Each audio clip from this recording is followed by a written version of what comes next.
Direktur lokasi mendidih karena marah. Ini seharusnya menjadi fasilitas yang aman, fasilitas di mana SCP humanoid dengan ancaman rendah dan berperilaku baik ditahan dengan keamanan minimal. Tapi kalau ini terus berlanjut, kelolosan tahanan ini dapat dengan mudah menarik perhatian para petinggi SCP, sebuah hal terakhir yang mereka inginkan.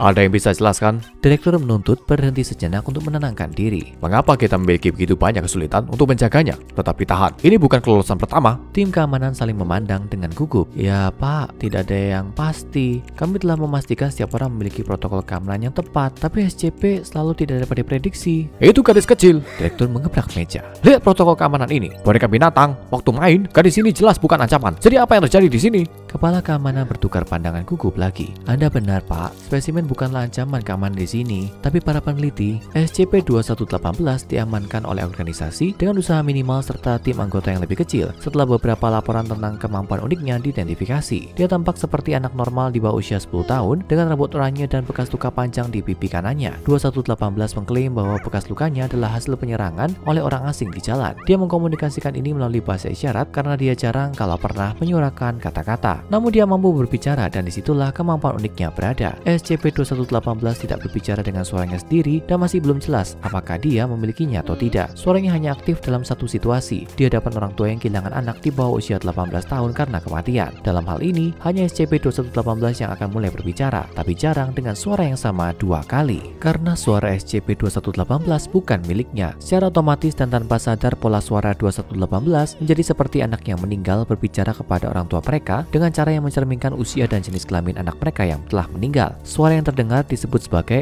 SCP-2118-01 oleh organisasi. SCP-2118 menyadari ucapan dan pola vokalnya serta tekanan psikologis yang disebabkan oleh orang tuanya, karena dia akan menggunakan bahasa isyarat untuk meminta maaf bahkan saat SCP-2118-01 terus berbicara. Tapi ini bukan satu-satunya bagian yang meresahkan dari kemampuannya. Meskipun pada awalnya percakapan dapat bersifat umum, seringkali kata-kata dan suara yang keluar dari mulut SCP-2118 mencerminkan kata-kata dan suara terakhir dari anak yang meninggal. Ini tidak hanya mencakup permintaan bantuan yang meresahkan, tapi dapat mencerminkan suara kematian yang sebenarnya, meniru penderitaan tenggelam, penyakit, atau kematian oleh api. SCP-2118 tidak selalu berbahaya bagi siapapun, namun kehadirannya benar-benar dapat menimbulkan godaan yang berbahaya. Direktur selesai melihat-lihat file, sepertinya semuanya telah ditangani dengan lancar dan sesuai anjuran ketika SCP-2118 awalnya dibawa masuk, tapi di sepanjang jalan ada yang tidak beres. Kasus ini ditangani oleh salah satu peneliti terpercayanya, Dr. Wu. Karena menjadi jelas bahwa SCP-2118 tidak berbicara secara normal, penerjemah yang dapat menafsirkan ASL dibawa untuk wawancara pertama. Dr. Wu dan psikolog lokasi Dr. Lavoie menyambut gadis kecil yang aneh itu ke fasilitas SCP. Wawancara ini memberikan informasi pertama kepada organisasi tentang dari mana SCP-2118 berasal. Awalnya gadis kecil itu terkejut, dia tidak suka dengan nomor SCP-nya dan bersikeras dengan nama aslinya.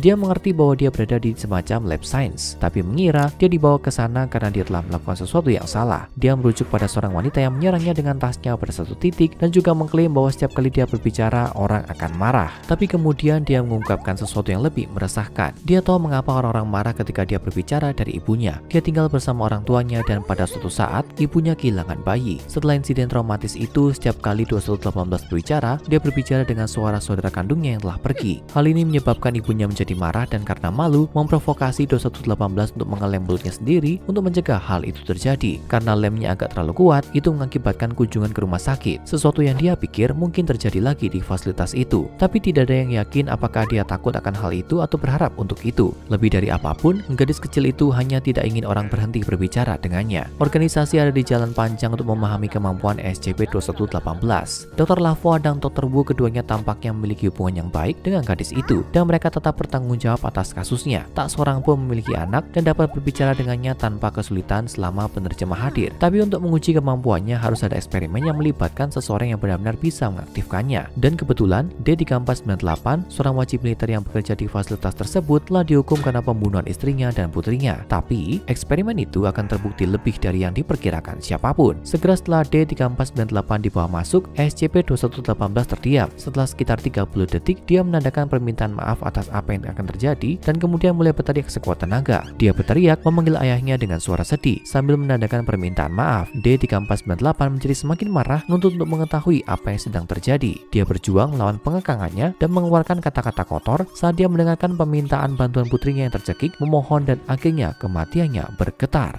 Dua agen tercatat sebagai agen M dan agen C dibawa untuk mengakhiri percobaan dan mengeluarkan D3498. Dan saat itulah hal-hal berubah secara tak terduga. Sementara agen C mengeluarkan tingkat D, agen M tampaknya secara aneh terpaku pada SCP-2118. Alasan mengapa itu menjadi jelas segera setelah SCP-2118 membuka mulutnya. Mama, suara itu telah berubah sepenuhnya menjadi suara seorang anak laki-laki beberapa tahun lebih tua dari putri tingkat D. Bocah itu tampak putus asa, mengeluh kedinginan dan ketakutan dan ingin tahu di mana ibunya berada. Agen M tampak membeku di tempat dan tidak menjawab pertanyaan Dr. Lavoie. Eksperimen dengan cepat dihentikan, SCP-2118 dipindahkan ke tempat tinggalnya dan agen M diberhentikan dari tugas dengan kasus kemungkinan anak hilang atau dibunuh yang dirujuk ke otoritas polisi. SCP-2118 mungkin telah memecahkan kasus yang dingin, tapi dia juga menimbulkan godaan yang berbahaya. Tidak lama kemudian kasus itu mengalami kelolosan tahanan pertamanya. Peneliti Anselman melakukan wawancara dengan SCP-2118 meskipun tidak ditugaskan untuk kasus ini. Anselman tidak memiliki akses ke tempat tinggal SCP, jadi dia melihat SCP-2118 tidur dan kemudian berkomunikasi dengannya melalui kaca. Peristiwa tersebut terekam di kamera fasilitas dan menunjukkan bahwa SCP-2118 sudah gelisah sejak awal, mengetahui bahwa Anselman tidak seharusnya berada di sana, dan Anselman memiliki motif tersembunyi. Segera setelah percakapan mereka dimulai, SCP-2118 menggunakan bahasa isyarat bertanya kepada Anselman mengapa dia disuruh melakukan ini. Segera setelah itu, SCP-2118 mulai berbicara dengan suara seorang anak laki-laki pra-remaja yang Anselman panggil Dewey dan yang menyebut Anselman sebagai ayah. Anak laki-laki itu jelas gelisah seperti halnya SCP-2118 dan bertanya kepada ayahnya apa yang terjadi setelah mereka mati. Anselman menjadi kesal, dia ingin mendengar jawaban dari putranya yang hilang, bukan pertanyaan. SCP-2118 mencoba memperingatkannya, membiarkan Anselman tahu bahwa dia tidak bisa benar-benar berkomunikasi dengan putranya melalui dia dan dia tidak bisa membantunya. Tapi Anselman bertahan, menyaksikan SCP-2118 meniru suara seorang anak laki-laki terengah-engah dan mengambil nafas terakhirnya, konsisten dengan kematian karena penyakit bukan kecelakaan atau kekerasan. Sementara itu, SCP-2118 hanya menonton dengan sedih. Kelolosan tahanan segera ditemukan dan peneliti Anselman dikeluarkan dan ditegur karena pengujian tidak sah dengan SCP-2118. Tapi berkat pelanggaran peneliti, organisasi mendapatkan pengetahuan baru tentang kemampuan SCP-2118, yaitu bahwa dia tidak bisa benar-benar menyalurkan roh orang mati. Dia adalah seorang peniru yang tanpa sadar dapat menduplikasi saat-saat terakhir mereka, tapi tidak dapat memberikan informasi baru dari mereka atau menjawab pertanyaan yang tidak mereka ketahui dalam hidup, dan dia tidak memiliki pengetahuan khusus tentang apa yang terjadi setelah kehidupan. Tapi kemampuannya memang memiliki satu potensi unik. Dengan menyalurkan saat-saat terakhir dari seorang anak yang meninggal, dia mungkin bisa memberikan jawaban kepada pihak berwenang mengenai keberadaan mereka atau pembunuh mereka, seperti yang dia lakukan secara tak terduga dengan agen M. Masalahnya adalah proses ini tampaknya sangat mengganggu SCP-2118 yang menunjukkan tekanan emosional yang besar ketika dipaksa untuk menyalurkan anak yang mati dan secara konsisten meminta maaf atas efeknya pada orang tua yang meninggalkan organisasi dalam dilema etika. Pak, bagaimana Anda ingin melanjutkan? Direktur lokasi memeriksa file. Jelas ini tidak dapat dilanjutkan dan sesuatu harus dilakukan. Tapi tidak ada kelolosan tahanan atau insiden lain yang merupakan kesalahan SCP-2118. Dia bersikap kooperatif meskipun trauma yang disebabkan oleh tes itu. Untuk menjaganya tetap aman dan untuk mempertahankan kegunaannya bagi organisasi, banyak hal perlu diubah. Kita bisa mentransfer SCP-2118 ke fasilitas yang lebih aman, tapi aku tidak akan melakukannya. Perlengkapi selnya dengan semua hal yang diinginkan gadis seusianya. Dikatakan di sini, dia menyukai orka dan gajah, bahwa dia keluar ke area bermain tertutup sekali sehari selama sekitar 1 jam,